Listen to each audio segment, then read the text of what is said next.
I'm Omar, the digital CEO. That didn't work. Let's get to the video. When Google Analytics first started, a lot of the big metric was page views. And then recently they've been defining their metrics. In 2020, there are two very distinct metrics for websites, and that is users and sessions. The question is, what in the world is the difference between a user and a session? In this video, we're gonna talk about it. In the early days, before analytics got really popular, there used to be these counters that were put on the bottom of websites. And they would just be like 2,000, 3,000, 4,000.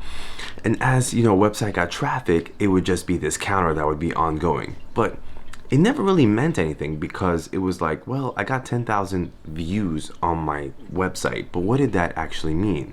And that's where the first metric comes into play here, which is a user. What is a user of a website? The user metric is one of those metrics you can definitely not mess up because it's basically one of the most important metrics. A user ultimately is how many unique visitors you got on your website, which is a user. In other words, think of it like a customer. So if you were, say, a Nike store, how many customers came in today? That's how many users. Now, they could be returning customers or returning users. They could be new users, but that is essentially a user, a single individual, a single human being that's actually visited your website.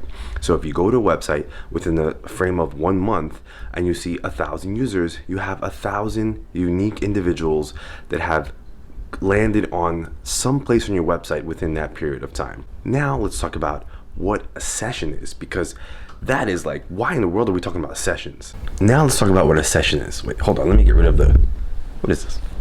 Heating pad. What are you doing here? That's my heating pad in case I have a little muscle cramp. So let's talk about what the session is, because in my opinion, the session is the confusing metric, although it's pretty easy when you come to know what it is. Think of a session similar to open rates in emails, where you have distinct email addresses, but you have a certain amount of time people have opened up an email. Let's first define what a session period is in time.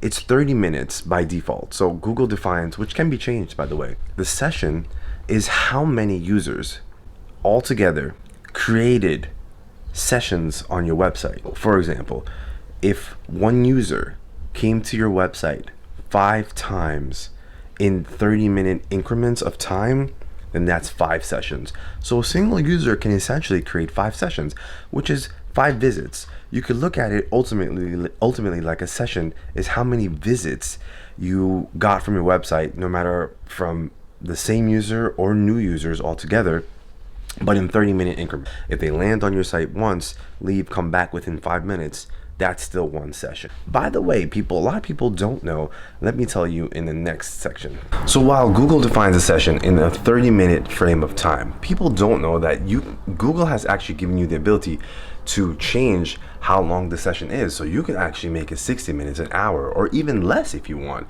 which is kind of a sneaky trick you can do in your company to increase your sessions. Because if you change it to 5 minutes, you're definitely going to end up having more sessions because more people are going to land on it within 5 minutes period of time than 30 minutes. You will have more sessions than users because users are the unique people. Sessions are going to be all the visits you got from all those people. I hope you know what the difference is between a user and a session is right now. Subscribe to this channel if you want more videos on digital marketing and digital advertising. Drop a like and a comment below. See you in the next one.